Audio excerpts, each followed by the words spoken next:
Hello, everyone. Welcome to episode 205 of the Terminal City FC podcast, part of the Area 51 Sports Network.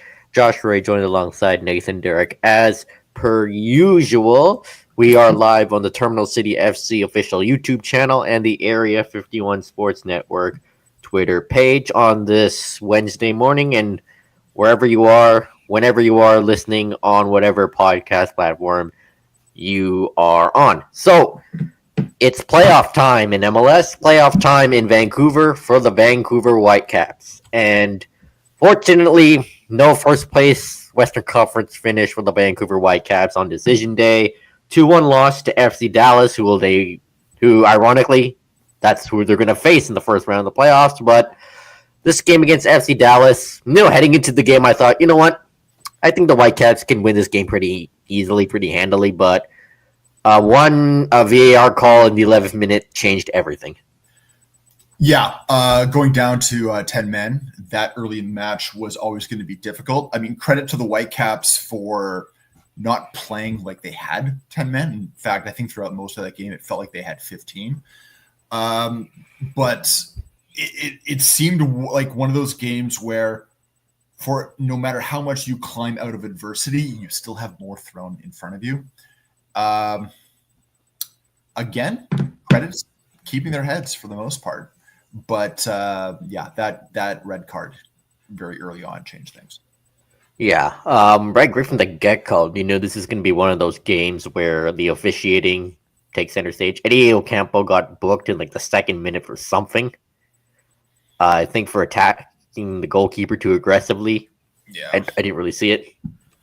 But Matias Laborda takes down, I forgot his name, that Dallas striker, that young Dallas striker, while he's on the break. And from the naked eye, I thought, yeah, that's a yellow. And Alan Chapman gave him a yellow for that tackle on Sarver, yeah. And then VAR intervenes, and then they saw a denial of an obvious goal-scoring opportunity, and Chapman sent Laborda off. This isn't the first time the Whitecaps have had issue with Alan Chapman. We can go back to the DeSantos era where there was a controversial call. There was comments made by DeSantos in the post-match presser afterwards where he ended up getting fined. And then Chapman didn't referee Whitecaps matches for a number of years, actually. Yeah. And it's only been in the last year and a half that he's kind of quietly come back into the picture. We got a good reminder as to maybe why he wasn't. Yeah. So, I mean, I agreed with the initial call, though. Yellow card, easy yellow card. But a denial of an obvious goal-scoring opportunity, DOGSO, is why the VAR intervened and why Chapman decided to give Laborda a red. Yeah. So, if you look at it, it looks like Sarver is going to be on the breakaway, but there's Anderson Julio in the distance, a bit left to him, with the other defender for the Whitecaps, Albuni, yep, in the back. And then Laborda makes a pretty reckless tackle that would have probably saved a goal. Yellow, again, agreed. But I think it was harsh to give it a DOGSO red. You know what? If you listen back to what you just said, probably saved a goal. Denial of a clear goal-scoring opportunity. So that's the thing. Probably would have. It's a difficult one to legislate, and it's one of those ones where if the referee decides whatever his call is, and it is the referee in conjunction with VAR that gets to make that call. We talked to Axel Schuster at a media luncheon on Monday on whether or not they were going to appeal this, and the answer was right away was no. That kind of tells you what the Whitecaps are thinking, in that while they believe it shouldn't have been that way, there's too much ambiguity over this that you would not win a challenge. So I didn't think it would have been appealed anyway. Yeah. Though I would argue that Anderson Julio and Albuni near them kind of prevented the DOGSO, but it's kind of hard to judge. It's a very hard one. But really hard one. Yeah. And the thing is a lot of Whitecaps fans are comparing this to the penalty that the Whitecaps were awarded and what that one is. Kind of a similar call, but because one was in the box, one was out of the box, the call ends up being different. Yeah, and there was another defender near Abu Bakar also. And Sabi barely had the ball. No, Sabi was savvy in how he poked the ball ahead. So the tackle was on him. That's a penalty, and that's a yellow. But I think that one you could argue. I'm not too sure, but you know what? You can't get the red in the box. Yeah, you can't do the double jeopardy. IFAB changed those rules back in, I want to say, 2016. So I think when it comes to Laborda's, he put himself in the situation where the call was going to be checked. Yeah. That's just it. I think the call on the play was the yellow. Yeah. I don't think it was clear and obvious. That's the thing. But the thing is VAR is not the one changing it. It's the referee. And the referee looked at the monitor for about 5 seconds. This wasn't a big deliberative call. The referee, it was very, very quick. So they must have seen something that we didn't. I don't know. But yeah. Yeah, to me, it wasn't enough to be deemed as clear and obvious. So I think a yellow would have been. Yellow is a fine call, but again, too harsh. And it's an orange, right? Yeah, or an orange card. Yeah, yeah. But the penalty, Thomas Muller obviously converted to tie the game. And to the Whitecaps' credit, they did not play like they were down a man because they just kept the fundamentals throughout that match. They kept playing like they were, it was 11v11, but obviously couldn't find a lot of grade A chances and couldn't really be clinical enough. And it was kind of tough because right after Laborda got sent off, Jesper Sorensen took off Daniel Rios for Ralph Priso to solidify the back. So Muller had to play up front, which is something he's done many times. Yep. But it wasn't enough to penetrate the FC Dallas defense because they play a very, tough low block, a 5-4-1 low block in a way. And then they're a very quick transition team where everybody just goes up, up, up, up, up. Well, you can also see it in the amount, not only the amount of control that the Whitecaps had, because FC Dallas was fine just sitting back and hitting on counters, but in the amount of movement that the Whitecaps had. The Whitecaps had over double the amount of passes that FC Dallas did. So in trying to find that penetration, it was there. But when you remove the Muller, where he's kind of now playing out of the midfield and more higher up into the final third, it becomes difficult to use multiple channels, right? And it's kind of hard without a full striker. You become a bit of a one-trick pony. Yeah, and then, Whitecaps did a bunch of corners also, but what was really missing was Matias Laborda's aerial ability and the hold-up play and aerial ability of Brian White. Yeah, the one thing with White, and the thing that really, really works with him, especially in low block situations, is also his tenacity on the press. Because when you have that many players sitting back, they have a lot of time to move the ball and figure out what it is they want to do when you're playing, because you end up playing out to the back as well. A player like Brian White doesn't allow teams to do that. Yeah, and White is a guy that can find space in behind the defenders, which is something the Whitecaps lacked against FC Dallas. But 6 minutes after the Laborda sending off, Ozaze Urhugire, I don't know if I pronounced that right, off the corner kick, puts Dallas ahead before obviously Muller tied the game. Yeah, and it was one where the Whitecaps should have dealt with it. It was the second phase of the corner. The ball actually bounced back before he headed it in. There was opportunities where it could have been dealt with. But I will say, there was still very, very good. You know who had a good game despite the loss was Takioka. Oh, yeah. Easy man of the match for the Whitecaps, at least. Huge saves that he had to make in that game. It really, really showed you his strength in shot stopping, it was nice to see. I mean, unfortunately, you wish it could have been better. The goal that was right after the second half was a little bit sloppy. But I wouldn't say it was. I wouldn't put it on Takaoka. I would say it was on everyone else. Yeah. He had that point blank shot that he saved as well, where he came out and made himself big. The breakaway on Anderson Julio. Thank you. Takaoka made the very smart play to come out and challenge him, and got a mid on it. So it was nice to see that. The one thing I look at this series is, or at this match, is there's not a lot out of this match that you can take as information leading into the series. Yeah, because it was red card throws things out. Yeah, red card threw everything out. You might have a couple of injured players making their way back. You're going to have two suspended players, two very big suspended players that could potentially be back for FC Dallas. So I'll have to wait to see on Musa and his injury stuff going on. But I think he'll be back. He was suspended. So yeah, but he also had a few injury things going on too. So yeah. But there's, like I said, there's not a lot that you could take from this and bring it back. I have a feeling it's going to be a testy game.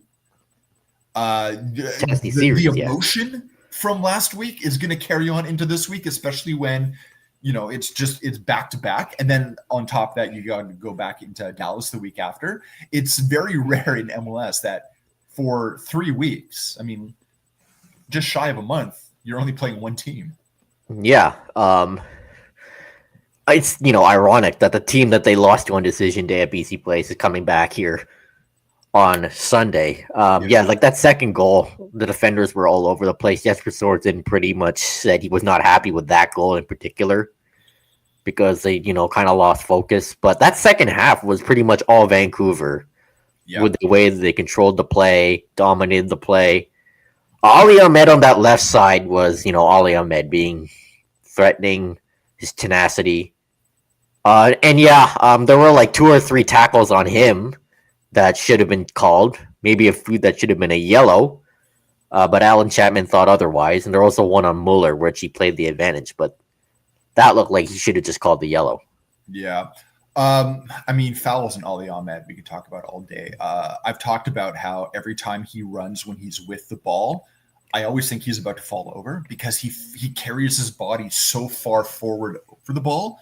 And I think it's such an unusual quality, but it throws defenders off because you have no idea which way he is going to go.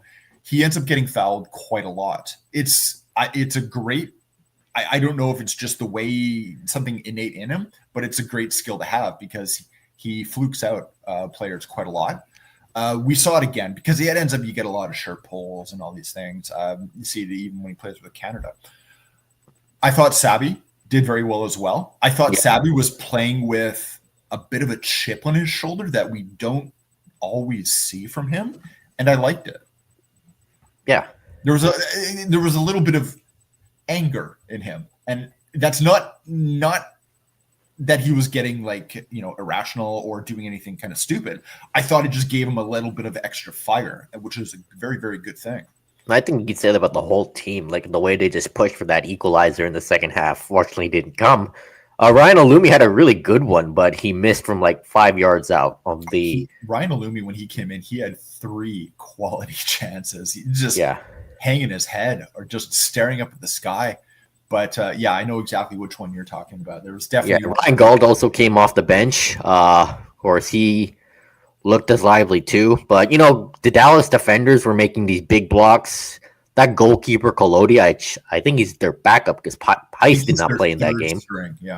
Or third string, and he had a phenomenal game as well. And just overall, it's just a really tough game to, it's a tough loss, very frustrating. And Alan Chapman, that was disgraceful. There were some calls that really should have been called. The fans were not happy. We were trying not to lose it in the press box because I don't know what he was seeing.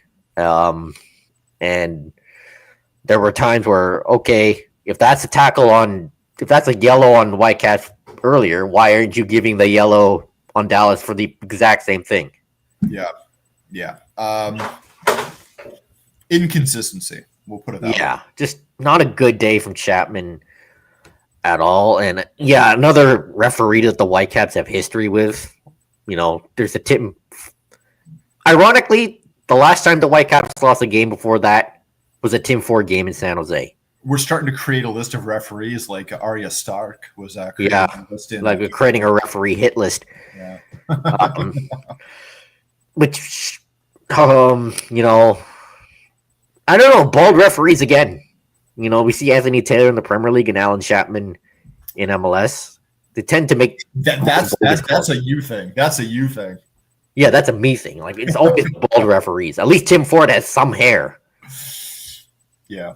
But really, I don't like. There's that one play where Ahmed was tackled in the box. Like, the ball was nowhere near him. No call. Yeah. Like, Ahmed could have drawn like 4 or 5 yellows in that second half alone, given how he was frustrating the defenders. Yeah. One of the things I liked was Thomas Muller after the game and his comments when he was talking about that there was nothing from the players that they felt like the players didn't feel like they had a bad game, and I would tend to agree with that. Like, it did seem didn't have a bad game at all. Obviously, if you have that one extra body, it makes it that much easier to break down a low block. It's not something they were able to do, but with the numbers that they had, what was kind of thrown against them, you know what? There are positives in the mentality that you can take from that game into this coming week. If anything, it's not the tactics or the play on the pitch; it's that mentality. Yeah, I mean, the play on the pitch, the tactics, they did pretty much everything right, but it was hard when you're down a man. And, it did help, that Dallas decided to sit back and, try to take the win from there. And Muller pretty much summed it up. Blank happens, we go on. Yeah, pretty much, right? Yeah, he did say that. That's right. Yeah, Sorensen's pretty much said, well, he didn't really, obviously he's not Vanni Sartini. He didn't blast Chapman. He just said, well, the ref made a decision. I'm not sure about it, but that's that. He was diplomatic in his disagreement. Yeah. He said, pretty much said the same thing after the Tim Ford game. Can't control it. No use, whining about it. We move on. Yeah, pretty much. So, yep. We got a playoffs. Playoff time.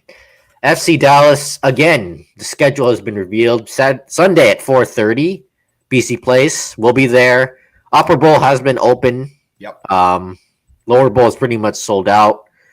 And then game 2 is the week after November 1st on the Saturday. Yeah, on the 1st, the day after Halloween. Yep. 6:30 our time in Dallas or Fort Worth. And then if necessary, the 6th, a Friday, back at BC Place. Time to be determined. So Dallas, I mean, you didn't, as you said earlier, we didn't really learn a whole lot heading into that matchup. But what we did learn is that it's going to be possession-based versus low-block transition type of football.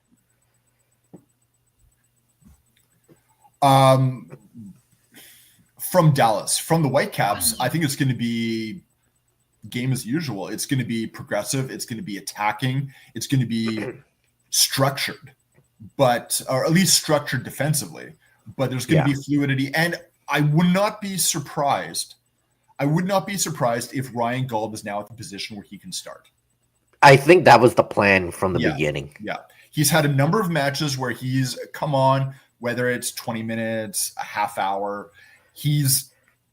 That match fitness has grown to the point where I think we might see him start. And I mean, couldn't happen sooner, right? Yeah. Game 1, Laborda is not going to play because he's obviously suspended, which is kind of a big blow. It does make me whether we finally see Jodrick Pupe, because he was on the bench for the last match. Yeah, but the red card to Laborda kind of threw out the plans of putting him on, which I assumed he would have came on in the second half somewhat. But I would have thought so too, yeah. Yeah, it's just... My guess is you're going to have to start...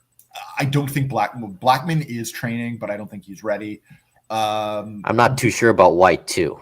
Yeah, I'm not too sure about that. My guess is your defensive pairing is still going to be just Helbuni and Pruso. Yeah, and White has been in the White gym and running Blackman have laps, been in but the gym. They have been running, but they haven't been involved in training, I don't believe. yeah, they have not involved in full training, so I don't think they could be ready. It would be nice if they are, but Yeah. they need at least a week of full team training. Haven't got any updates And even then, you're going to be yet. coming off the bench. Yeah, and even So Dallas will have Peter Musa back. 18 goals, one of the top goal scorers in MLS this season, one of the more underrated strikers in MLS. If he was on a bigger market team, he'd probably get more attention. I think so too. I think he's a phenomenal player. I think when he came over to FC Dallas, I was actually really surprised. I honestly thought he was going to stay in Europe. I think he could have gotten a sniff in several different leagues in Europe. Him coming to Dallas was a very big boost and a very savvy signing. I agree with you. I think on any other team, any other kind of higher echelon team, 15 goals a season easily. The fact that he's doing what he has done on FC Dallas is not only a credit to getting the best out of him, but from the player himself. Yeah, I mean, he's obviously their best player, and heading into the playoffs, Dallas has only lost like twice since July, and that was to LA Galaxy and New York. Yeah. So there's a team that's quietly done well throughout the season and hovered around where they finished. I've seen more than a few people have FC Dallas as kind of like a very dark horse choice. Yeah. Them in the West and then Chicago on the East. Yeah, we'll talk more about the rest of MLS later, but Dallas 11-11-12 record. 52 goals, 458 against, 44 points. Goal differential is why they avoided the play-in game. Which is really interesting because with that game, if you take a look at the final 5 minutes, at one point in games elsewhere, San Jose had scored a goal, which would have been enough to move them a point over. If the Whitecaps had gotten one more goal to tie it, FC Dallas was out of the playoffs. But LA Galaxy or LAFC coming back and scoring, and the Whitecaps not being able to get that second one obviously changed things. But that's how close those margins were. Gotta love decision day. Yeah. Yeah. And it's just, a Dallas team that a first-year coach as well, Eric Quill. It tinkered with a number of formations, as I wrote in my preview, but the 3-4-3 is what seems to have stuck, because ever since he kind of changed to that, they've been in good form. And again, we mentioned that low block, the 5-4-1 low block. That's going to be tough for the Whitecaps to penetrate, but hopefully this time it's 11v11, and Thomas Muller can stay in his natural position and be the interpreter of space, and they can have an actual striker up front, whether that's Alumi or Rios, and, try to continue to press and control the game to break down that low block. Yeah. It's, you also got to really be wary with Musa now back. That transition from Dallas is going to look even more dangerous. Given that you're playing with a defensive pairing that at the beginning of this season were two guys that, weren't on your list. Musa is going to be looking at that and wondering how can he exploit maybe a little bit of that inexperience. Yeah, they're going to look almost like a channel forward, right? Yeah, like the wing backs and the wingers, they really move up and look to exploit the flanks and the middle, like the midfield for Dallas. So that's something the Whitecaps really have to be wary of in this series. Yeah.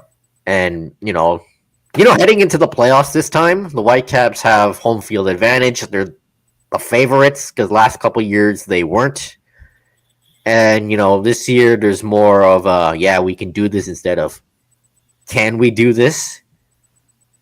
And, on paper, the Whitecaps should win this in 2 games, which I think so too. Is what it's what I'm predicting. But MLS, playoffs in general in any sport, upsets can happen. We've seen this. And I'm not going to say the number of games it's going to take, but I will say that the Whitecaps will win the best of 3.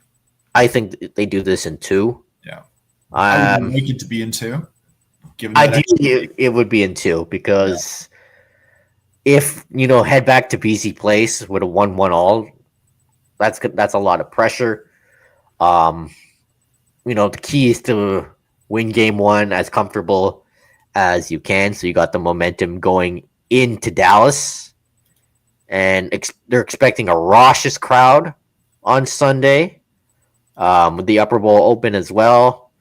The city's behind the Whitecaps, and for the first time in like years, or I guess in the MLS era, there's a lot of like, yeah, this team can go on a real serious run. They're a legitimate contender, playing exciting soccer all season. So many good players. Yeah, Vancouver is ready to get behind the Whitecaps. And the one thing with opening up the Upper Bowl, we talked to Axel because on Monday that still hadn't been done yet, about the possibility of it being open. Obviously, if they move on, there's a big likelihood LAFC is in the next round, and yes, they will be open there. I mean, Sun Heung-min, Thomas Mueller, that's a no-brainer. With this series, they were unsure at the point because they said if you're opening up the Upper Bowl, it means you're not just selling a few hundred tickets up there. You want to be able to sell and have 35,000 people. So they have to be very, very bullish on the belief that they're going to get 10,000 tickets just in the Upper Bowl. Yeah, they opened the Upper Bowl just yesterday, and obviously, if all goes to plan, they can open more seats up there. Yeah, so I have a feeling that you should be expecting a crowd of at least 35. Yeah, and Vancouver has been, in good form heading into the playoffs. 11 games unbeaten. Obviously, ended with the decision day loss to Dallas, and it's there's a lot of confidence from me, I guess, from Whitecaps fans, but more cautious optimism too, because things happen in the playoffs. The team's getting healthy at the right time, except for Sean Law, White, and Blackman. But having Ryan Gauld back is just a big difference alone. Yeah. So, Whitecaps, Dallas, Sunday. It should be fun. BC Place is going to be rocking. I better bring some earbuds this time. I hope they actually get a referee that's competent. There's no way they're going to bring Alan Chapman back. No. So, and just, I think the plan is simple. Stick to the fundamentals. Stick to what's worked ever since they've brought in Mueller and changed their formation a little bit to suit his playing style. Keep it up. Yeah. So you can bring in Gauld. You know where he can slot in. I mean, put him on the left, put him on the right. He's going to do a job. Yeah. So the rest of the MLS Cup playoffs, it actually begins today with the playing games. Yeah. So Portland is hosting Real Salt Lake, and Chicago Fire, they're hosting Orlando. I'm gonna bring up the bracket here. Right here. I'm sure on one of these games. I'm not sure on another. Yeah. So let's preview and predict all the matchups. So let's start with Portland RSL. Portland has really kind of been sliding. This is the one I'm not as sure on. Yeah, I think this one is more of a coin toss than the Eastern one. Yeah.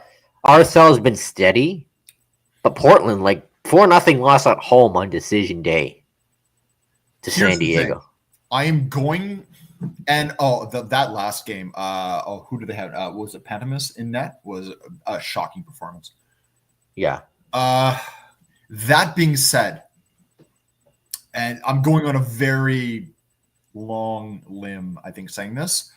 I'm going to go with Portland because it's only 90 minutes, and this is the game to save Gary Neville's job. Yeah, Gary. I'm sorry, but if Portland lose this, he has no job. Yeah, Phil Neville's job is on the line here, but Real Salt Lake. I say that with absolutely no confidence in my pick. Yeah, Real Salt Lake, the team that's been better form. Obviously, Cabrera is a solid goalkeeper. Got to be wary of Diego Luna and as well and Justin Glad in the defense. I'm gonna go with RSL. Okay. Oh, and yeah, I'll go like RSL in a 2-0 game Sounds good. tonight. Chicago Orlando. I think this one is more easier to predict. I'm going Orlando has been sliding heading into the playoffs. They were like 5th or 6th at one point. And Chicago's undefeated in the last 5, I believe. Yeah, and Chicago has quietly, kind of like Dallas, quietly been a decent team that's been in around the playoff bubble. And they're a team that can really score, Chicago. I think Coach Bearhalter has done a good job with Chicago this year. There was a lot of question marks about when he was hired on whether or not he was a coach that could actually manage at this level. I mean, a lot of questions coming off of being with America. I think he has renewed his reputation, and I think he's done well with Chicago to get them back in the playoffs. Yeah, like Philip Zinkernackle has been one of the best, players in MLS this season, and he has good chemistry with Hugo Cypers. Chris Brady too, decent between the pipes. Yeah, I'm gonna go like a 3-1 Chicago win. Sure. Tonight. Sure. And I think Chicago is a team that could really pull off an upset in a later round. I think they are too. I think a Chicago Phillies game. I think that goes 3. Is actually tough to pick, and that seems kind of weird to say, but I feel like that could actually be a very, very entertaining series. Yeah. So San Diego will face either Portland or RSL. San Diego's going to win whatever. Yeah, San Diego with Dreyer and the talent they have. I think that's an easy San Diego one. Yeah. Minnesota, Seattle. Minnesota's kind of, been on a little bit of a slide, kind of been mid since the summer, while Seattle won the League's Cup, have the experience, have the depth. I'm going to go Seattle here. Seattle is just such a historical playoff team. It's tough to bet against them. Yeah, they are a team that you can't really count out. Again, they also have a pretty decent record heading into the playoffs as well. The one thing against Seattle, though, is their wins are very fine margins. Yeah, I think this is going to be the games in this series will be close. I'll go Seattle in 2, but all close games and very low scoring. Yeah, I'll go Seattle in 2. I'll go Seattle in 3. Yeah, I mean, Minnesota, they did lose Tanielo O'Shea, but they still have Calvin Yeboah, and they have Dominic Fitz now. Yeah. And obviously, we know a lot about Dane Sinclair in goal and how good Michael Boxall is in the air. You're talking about 2 guys that are going to lead Team of the Year picks. Yeah, but Seattle's experience, their depth. It's so tough to bet against Seattle in the playoffs. I'm sorry. I'm going Seattle in 2 very low scoring games. Yeah, I'm going 3, but yes, I agree. Low scoring games. LAFC. You know what? It's not going to be the most entertaining series. Yeah, I think Dane Sinclair could probably steal a game in this series. LAFC Austin. Austin is a team that is kind of surprising that they finished as high as they did because they didn't start the season that well, but they, held their own, and obviously you know a lot about LAFC. They have Sun, Bouanga, to name a few. Austin has beaten LAFC twice already this season, but I think LAFC, when it comes to playoff time, different animal. I'll go LAFC in 2 LAFC here. Sun is a game changer. I mean, the talent they have with Bouanga, Sun, and so many players like Tillman in the midfield. They got the depth, perennial contender, LAFC in 2, but Austin and Hollingshead, right? Yeah, Hollingshead too for LAFC. Out of nowhere. Yeah, LAFC. I mean, Austin are decent side, but I just they've done well this season, but when it comes to playoff time, I'll go LAFC. We already talked about Vancouver, Dallas, and I already said Vancouver in 2. Vancouver in 2. I'll say it. I'll say it. If Chicago advances to the first round and it's Philly Chicago, this one is tough to predict, but I will go with Philadelphia in 3. But I wouldn't be surprised if Chicago ends up knocking Philadelphia out. In general, the Eastern Conference is strong. You just take a look at Chicago at 53 points and 8th, and on the other side of on the Western bracket, you would have made it at that level with 44 points. I'm good. I will go Philadelphia. Yeah. In the fact that over the season, how well they've done underneath a brand new coach, coming into that situation, their team mentality. Yeah. But I'm going to say 3. Yeah, I'd go 3 if Chicago advances. If it's Orlando, I'll say Philadelphia in 2. If Chicago wins, then I don't know. I think Chicago goes to the final. I think they just ride into the sunset with both fingers held up high. I mean, Chicago is a team that could really pull off upsets, as they said earlier. I know, right? Like, yeah, that's a team to be wary of. Charlotte, New York. One team that's very good defensively. One team that's pretty good when it comes to attack, but 2 very good teams in general. Yeah, it's not the easiest pick. Yeah. Charlotte's going to be without Addison Malanda, who's on a red card. Be without Zaha, too, because he got sent off for something silly. Yeah, that's on decision right. day. New York hasn't looked great heading into the playoffs. Lost 3 of the last 4. Yeah. Including getting absolutely spanked by Miami. Yeah. They lost to Seattle, too, on decision day. I'm going Charlotte. I'll go Charlotte in 3. Yeah, I'll say that, too. But you can't count New York with, Alonso Martinez and Maximiliano Morales. Charlotte in 3, and I think Kalina will be the star of this series. I wouldn't be surprised if, any of these games go to penalties. Yeah. Miami, Nashville, 2 teams that will face in the playoffs that also, face each other on decision day, with Miami beating Nashville with Messi getting a hat trick and winning the Golden Boot. Nashville has been a decent side all season. Sam Sturridge challenged Messi for the Golden Boot.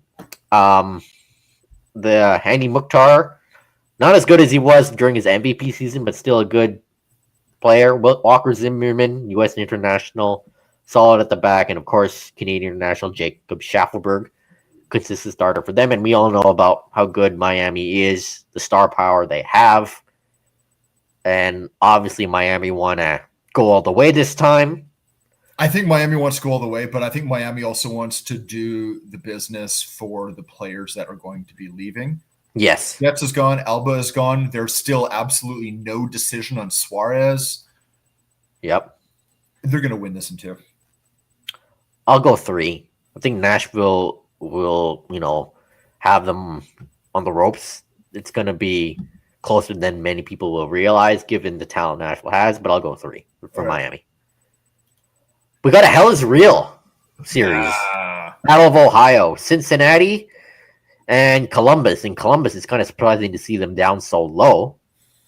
Like, they kind of have struggled in the second half of the season. But Columbus is like that. I mean, think of back in the day when they won MLS Cup, were out of the playoffs for 2 years, came back, won MLS Cup, right? Yeah. They're like that in that they build for a season and then they kind of go away in their tunnel and hibernate a little bit, right? Yeah. So FC Cincinnati have an MVP candidate in Evander and Kevin Denke, one of the top goal scorers this year. A very solid team all around. Even Kei Kamara plays for them now. Yeah. Who obviously has played for half the league at this point. Very close. And of course, you can't really count out Columbus with Wilfred Nancy and the talent they have. Obviously, losing Cucho hurt them, but one last dance for Darlington Nagbe, the veteran Diego Rossi. Daniel Gastag was been a good acquisition in the midfield This is for going to them be a as well. dogfight. Yeah, this will be a dogfight. I'm going to go Cincinnati, but I'm going to say 3.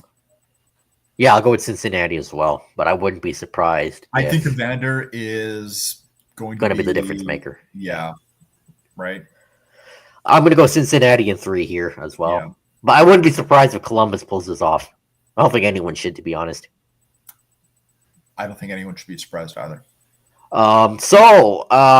Let's predict who is gonna win it all. Uh, Last couple years, ever since we did this show, I don't think I was even close. Because last year I said Miami went out in the first round. Year before that, I can't really remember who I predicted.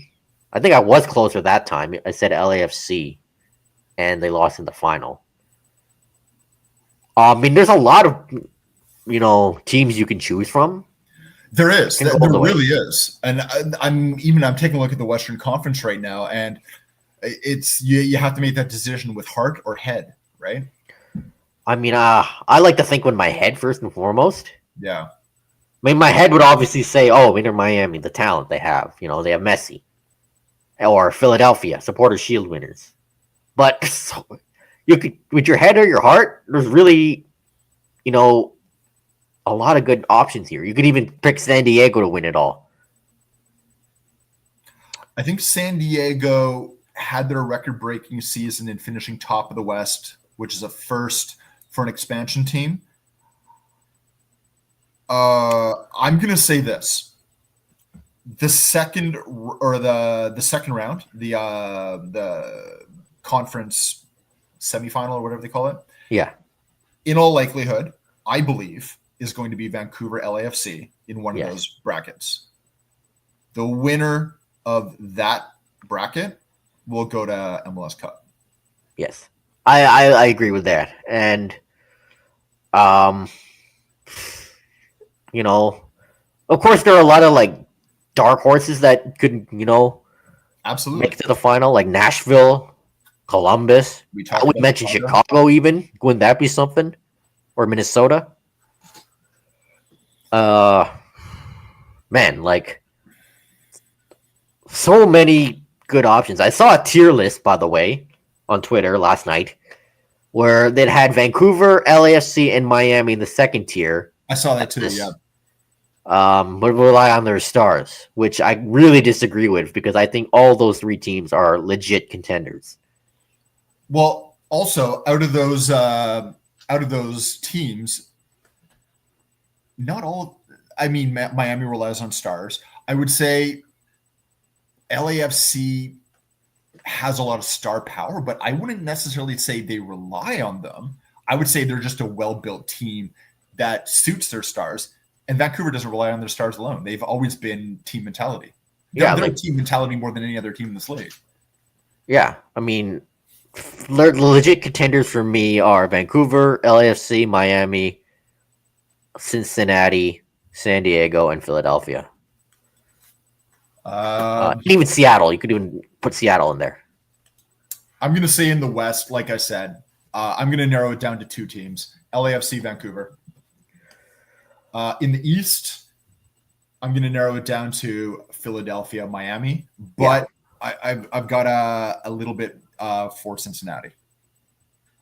Yeah, so you know what? I'll just go all out here. My final 4 in the conference finals will be Vancouver, Seattle, Philadelphia, Miami. Yeah, I guess. And then my final will be Vancouver, Miami. And you know what? Screw it. Vancouver wins it. I agree with you. I was gonna say Vancouver, Miami as well. Yeah. You know what? I'm never gonna be able to say this for a while. So yeah, fine. I'll say Vancouver as well.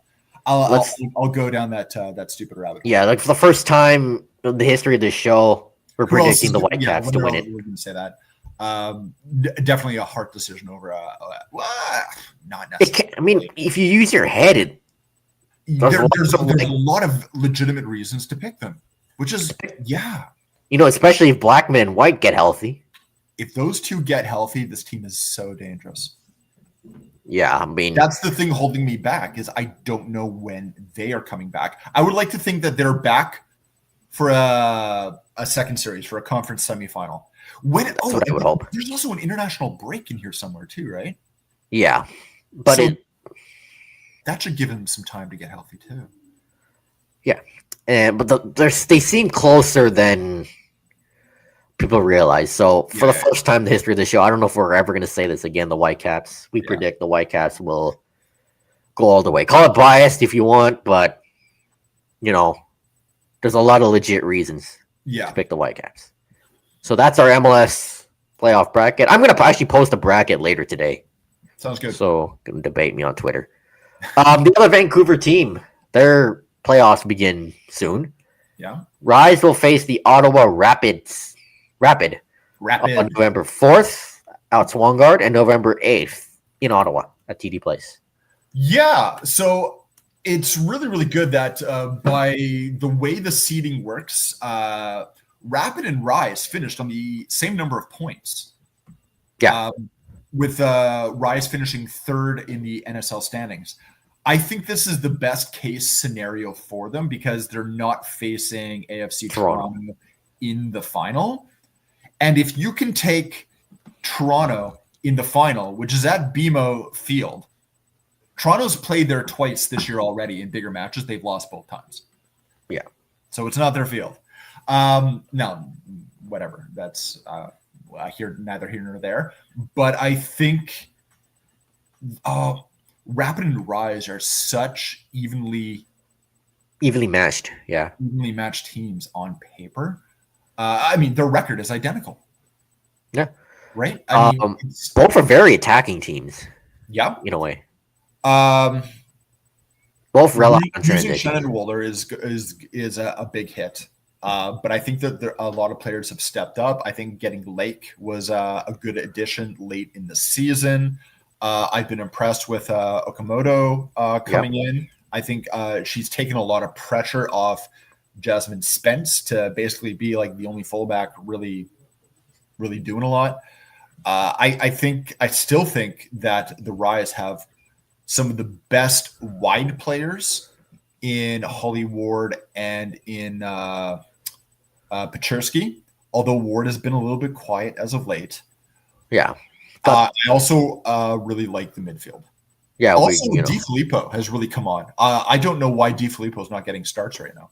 Yeah, she should get starts in the playoffs, given how well clinical she's been. Yeah. Run of goal, and of course, the midfield with Stanton and Quinn. I mean, it's tough to upseed Abdu right now, too, right? Yeah, also. But DiFilippo coming off the bench, he's scored last 3 games, I think. Yep. For Ottawa, you got to be wary of DB Brittam. Yeah, I mean, what a season! It was kind of funny because the way the NSL posted for the Golden Boot is that it was a record-breaking season. I was like, well, the record didn't exist. It's a record-setting season, but it's not a record-breaking season. Yeah, it's the first year. It's the first year. Kind of hard to call it a record-breaking season. Sorry, that was the editor in my head. I mean, it's just common sense. Yeah. But by no means is that going to be easy. The games that the Rise will play at home will be on November 4th, away November 8th. Yeah, it's no way going to be. Decides who moves on. Yeah, 2 legs, the way it should be, instead of a best of 3. Yeah. So, speaking of women's football, the Canadian women's national team this week, actually, and next week, are going to be playing friendlies, which includes Holly Ward being called up again. And 24th, Friday, Switzerland. 28th, Tuesday, Netherlands. 2 very good teams. Yeah.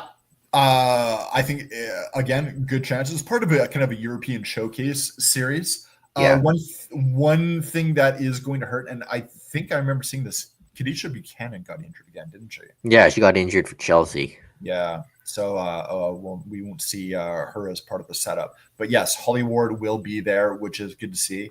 Very early in her Canadian national team career, but has already made quite an impression, I will say. Yeah. Stoney pretty much said Buchanan's not available anytime soon. Yeah. So far, Holly Ward has had 4 games with the senior side for the Canadian women, 2 goals. Yeah. It's interesting that they didn't call up DB Pridham, who, won the Golden Boot in the NSL. But they're focused on, getting back to. Well, DB Pridham right now she's American, right? She was born in California. Yeah, but I think she has.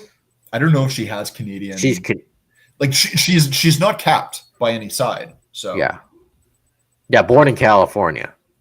Yeah, but it's Canadian and American, so I guess she has dual citizenship. Oh, you're right. You're right. Canadian and American soccer player. You're right. My bad. Yeah. You know what? I hate to say it. It could be that she's just holding out for an American call-up. Yeah. So yeah, it's gonna be tough with both Buchanan and Gilles out, at the back. So yeah, see how Canada can adjust defensively there against 2 decent sides in Europe as they prepare for bigger games down the road. Absolutely. All right. Let's move over to Europe. European stuff.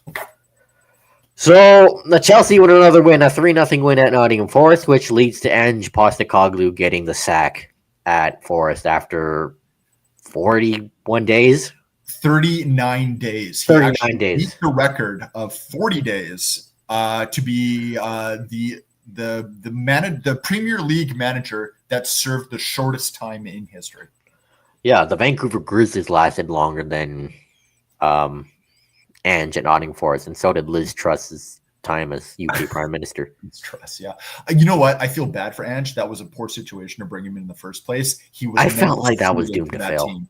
He was, but not this quickly. No. But that first half from Chelsea was stinky. No build-up. Some really poor giveaways. Luckily, Robert Sanchez stood on his head, and Forrest kept missing. Gibbs White missed a few good chances. Chris Wood was quiet. Both wingers, Garnacho and Neto, were not good in that first half. Garnacho apparently is 1 game away from being the next 007, which is a meme distinction you do not want to have. No. But that second half was way better. Way better. They look like Chelsea again, pressing, better possession.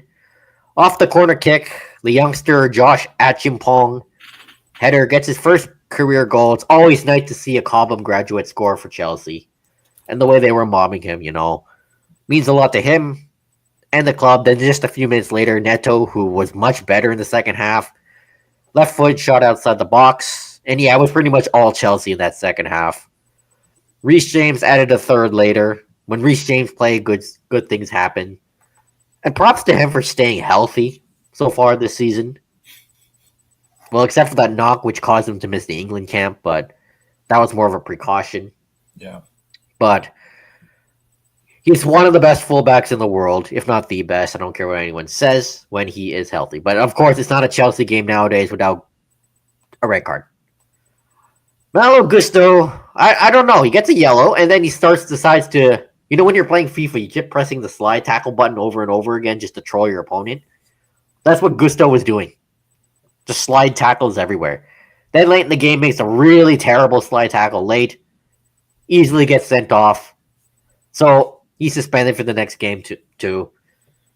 Red card FC added again because it's not Chelsea without a red card. But this was just a discipline problem right now. Yeah, that was just dumb. It starts with the manager. Yeah, who was suspended. Yeah, for celebrating against Liverpool. So Willie Caballero was pretty much doing all the directing on the touchline. Yeah, but other than that poor first half, good to win. Bad for Ange. Again, that going from low blocking football to a high line was doomed to fail. And Ange got the boot soon after. Chelsea play Ajax today at Stamford Bridge.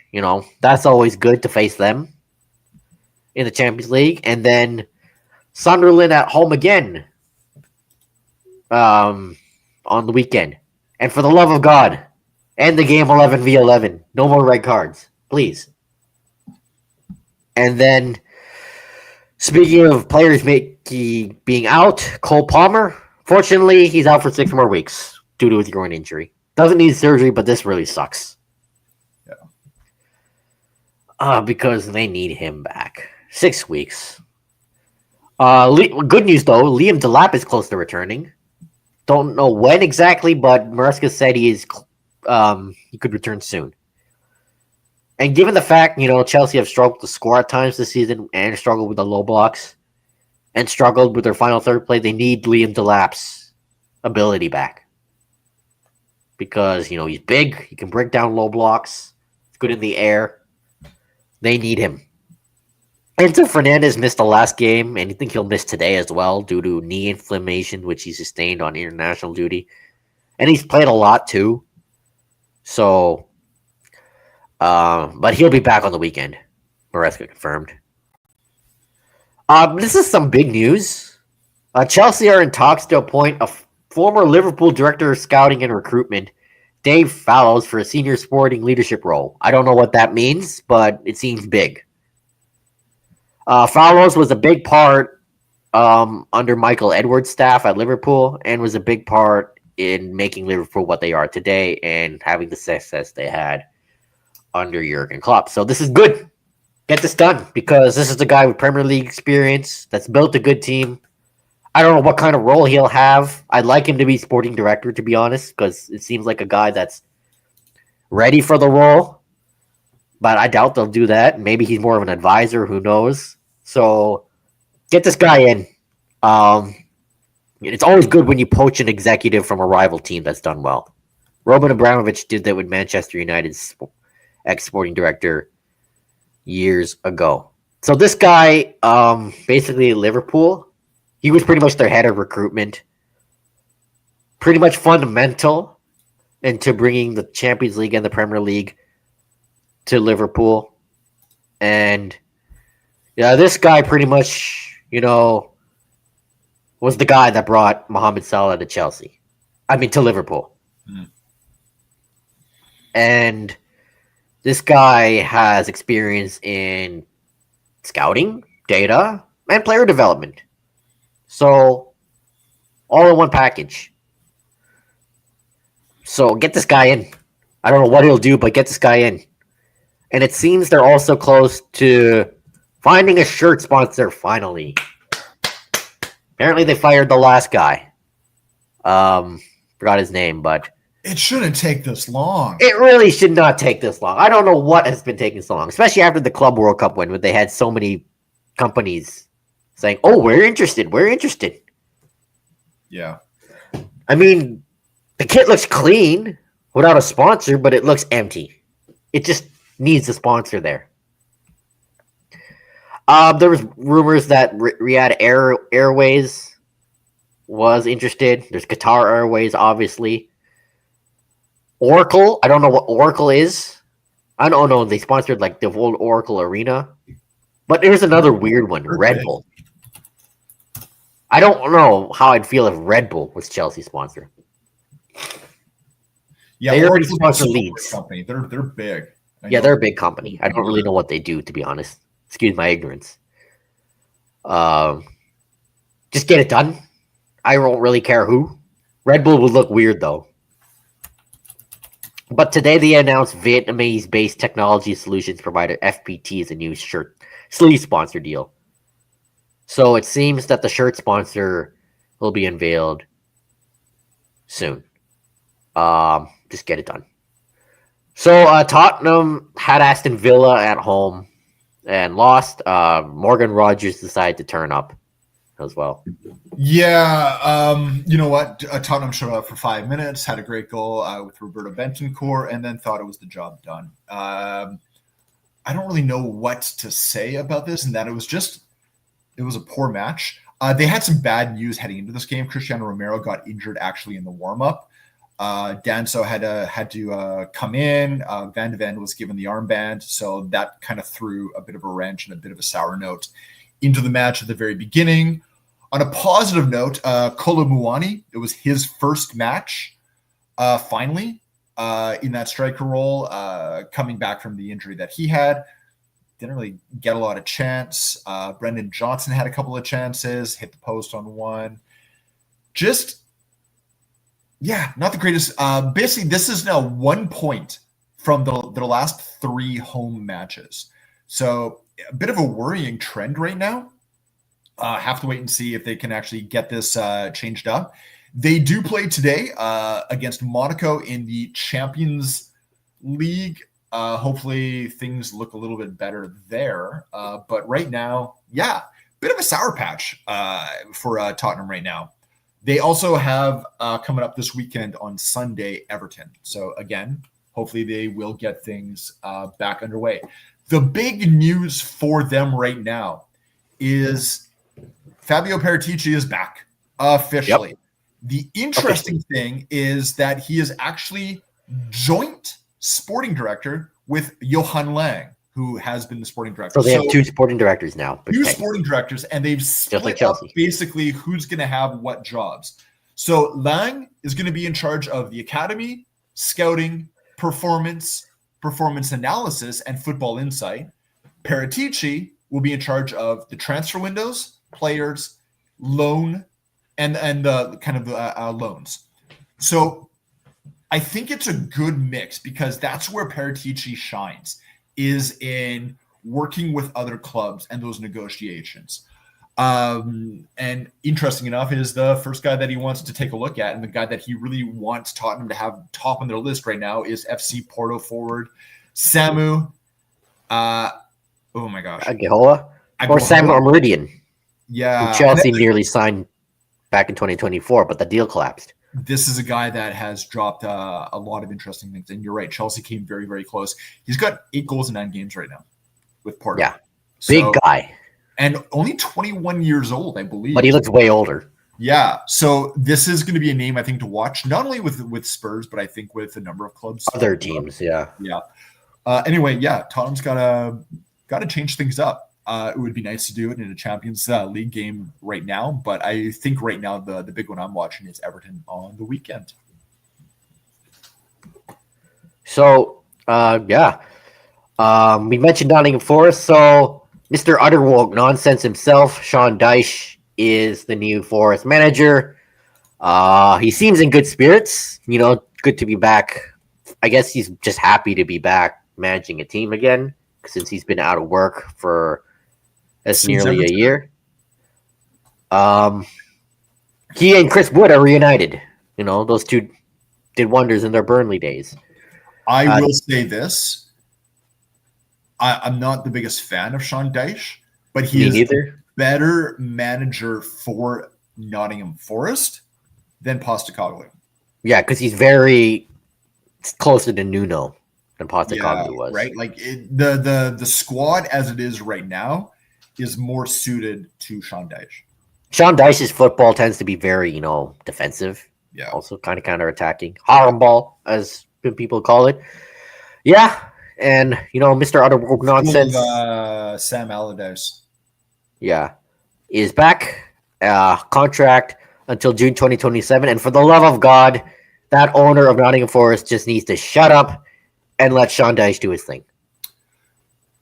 Sean Dyche can be a fiery guy. Yeah. Just like Postecoglou. So this could end up in an absolute dumpster fire all over again. Yeah. Right? That Breaking Bad quote from Mike Ehrmantraut, how I describe what I would say to the Nottingham Forest owner, who pretty much single-handedly destroyed his club. If you had done your job, known your place, we'd be fine right now. We had a good thing, Nottingham Forest had a good thing.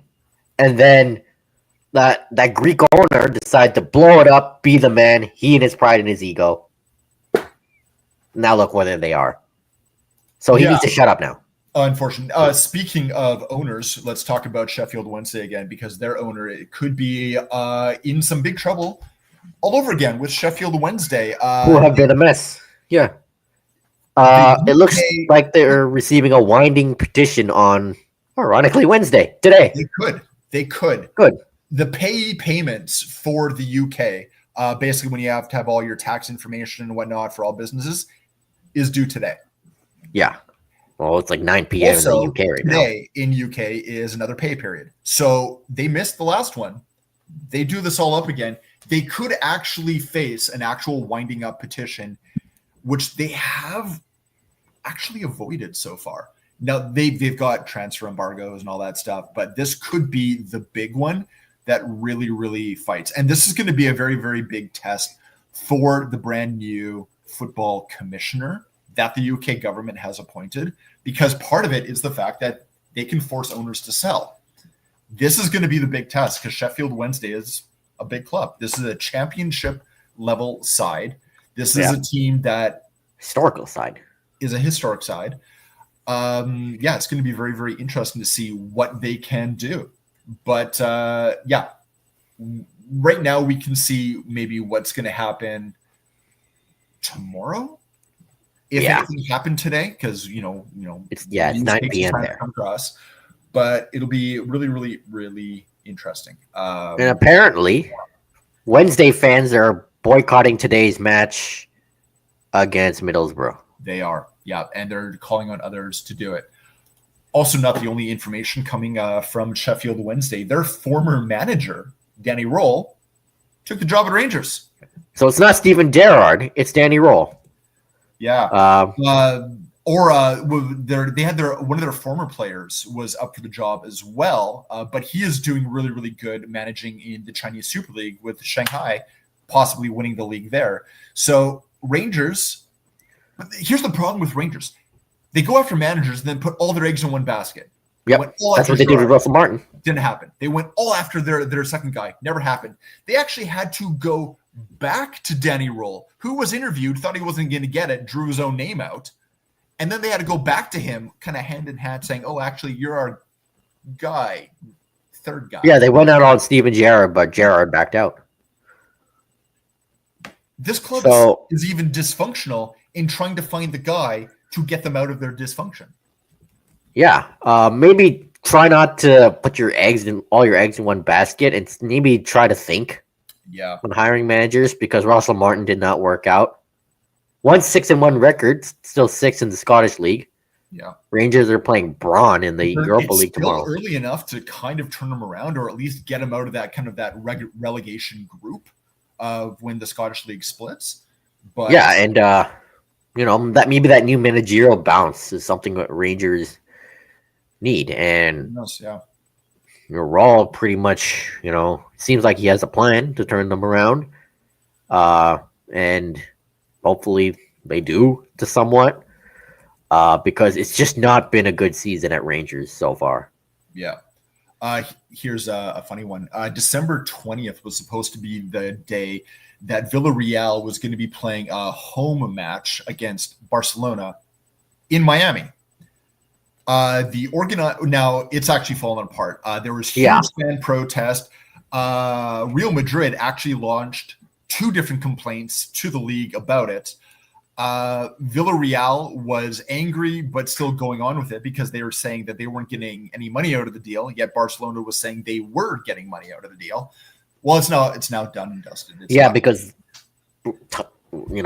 insufficient time to organize. Is saying insufficient time. The league is saying it was due to the fan protest, and the teams involved are saying they have no idea because nobody's actually talking to them. And the players are angry because a lot of their concerns weren't being met. They were asking, are we still going to get the 72 hours of rest? How is travel going to be involved? What's going to happen to our fans? Players weren't consulted at all. The players around the league actually did a protest in the last match day where they refused to play for the first 15 seconds of every match.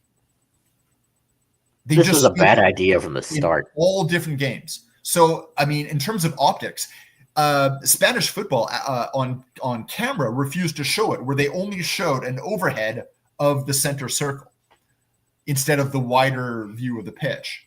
So this was a mess to begin with. Now, I mean, don't get me wrong. In North America, we're used to actual matches taking place in other countries under the guise of growing the game. The NHL does this where they have matches in Scandinavia and all that place. NBA has done it, things like that. NFL's doing it in London. Yeah, Berlin, they've done it before. Brazil. Playing actually at Tottenham Hotspur Stadium. But To do this with football, where it's such a grassroots yes, they're big clubs, but it's such a grassroots game in that mentality of the club is owned by the people. Yeah. The owners are only stewards is something that you can't fight against. And the fact that you're taking this away, there was no real understanding of how season ticket holders or home fans were going to be compensated. And the fact that you were going to Miami, where a former Barcelona guy happens to play right now for Inter Miami, and this was supposed to be a Villarreal home match. Yeah. It wasn't going to be a home match. I'll tell you that right now. It's not a home match when it's like across the ocean. Yeah, but it's not going to be a home match when everyone's going to be cheering for Barcelona because their big guy happens to play for their home team in Miami. Like there was the organizers. This was doomed to fail from the start. This was just a mess from the beginning. Yeah. By the way, we just had the Club World Cup, so now don't get me wrong. The train's already gone. This is going to happen at some point where you're going to have matches that are actual league matches in other places. I hate to say it, it's going to happen. Yeah. But the planning from the beginning was just terrible. Messed. Yeah, we had the Club World Cup. Most clubs go to America for preseason anyway, so why create another mess? Money. Yeah, the money, but still. There's a lot of money from the Club World Cup. Yeah. No, Barcelona didn't participate, nor did Villarreal, but still. Yeah. That's all it is. It's also, I mean, in terms of La Liga, they're scared of getting left behind. Yeah. So they're trying to jump out ahead. It's the same thing when you looked at La Liga and also Real Madrid and all those guys when they were trying to get that whole Super League started, right? Yeah. It's just it's a mess. There's an odd mentality where it feels like the train's leaving the station and they're not there. So they're trying to be first, but no one's following them, right? Yeah, like that scene in Bullet Train where they're just, trying to hang on to the train. It's going to happen, I get it, but you got to be more pragmatic in your approach. Yeah. Yeah. One last thing here. Big shock over the weekend in the Premier League. Liverpool lost 2-1 to Manchester United at home for the first time in 9 years.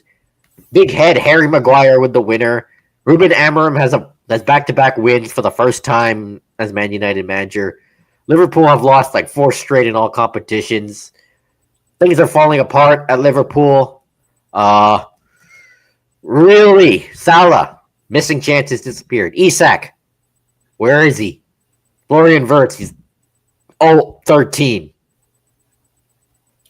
McAllister, I don't know what he was wearing, looking like Buzz Lightyear, missing. They seem to have a hole in the back that's the size of Trent Alexander-Arnold, who doesn't seem to be doing anything where he is now. Yeah. The defense doesn't really look the same. See, this is what I was worried about Liverpool with all those signings. Are you going to get all those big signings to gel together? I know. Because it doesn't look like that right now. They'll sort themselves out. You have to have faith, but you do wonder on whether or not they can do it in time to still mount a legitimate run for the league. Yeah. I mean, it's like the shine's wearing off Arne Slot. It's like the championship hangover. Starting to come down on them. And it's just Liverpool in that game weren't clinical enough. They took the foot off the gas at times. Man United. I mean, like, Man United scored like a minute into that game. Mbemo. Yeah. It just looked like United wanted it more than Liverpool. Like, Gakpo hit 2 posts. He did score, but wasn't clicking. No. Not a good one. Yeah, I'm like, when your attack pretty much goes missing, and all that money spent, you could say, "Oh, why are you making fun of Liverpool for all the money spent? Chelsea are doing the same." Well, Chelsea are actually doing fine right now and beat Liverpool a few weeks ago, but Liverpool, there were higher expectations. they were pretty much crowned by many to win the league this year, and it's not looking good right now. Yeah. Just, you know, no cohesion, it seems. And Liverpool have a chance to get back at it today as they play Eintracht Frankfurt. And Kike returns to face his old club. So we'll see if Liverpool figure it out, because it just looks like things are gelling. And they have to get Isak going. I don't know how close Isak is to the 007, but it seems it's really close. Yeah, it does. And Florian Wirtz, 120 million, whatever it is, still hasn't shown up. I got to say, the signing that Newcastle made to replace Isak is looking not too bad. Oh yeah, Nick Monday. I gave it like 80 million for a guy who's unproven, but he's looking pretty proven right now. Yeah. Chelsea were after him at one point, but went with João Pedro instead. So Liverpool got to figure it out, because as it stands, Arsenal, it looks like it's their title to lose, but Man City are right behind them as Haaland continues to keep scoring. So that'll conclude this week's episode. Tell us what we're doing right. Tell us what we're doing wrong. Follow me on Twitter, JoshuaRay00. Nathan and Durek. We're also on Blue Sky as well. Podcast at Terminal City FC. It's also on Blue Sky. Check out the podcast YouTube, Instagram, and we'll cover the Whitecaps throughout the playoffs, MLS throughout the playoffs, Premier League as it continues on.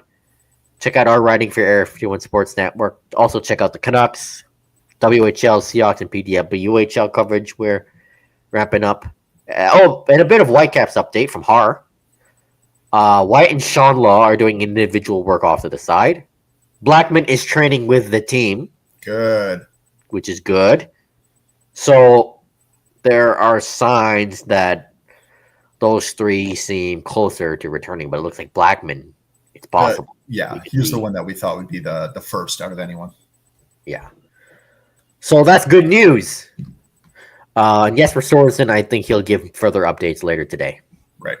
So, yeah, that concludes this week's episode. It's playoff time here in Vancouver, and we'll be here to cover it all for the show and the Area 51 Sports Network. So, peace out. Take care.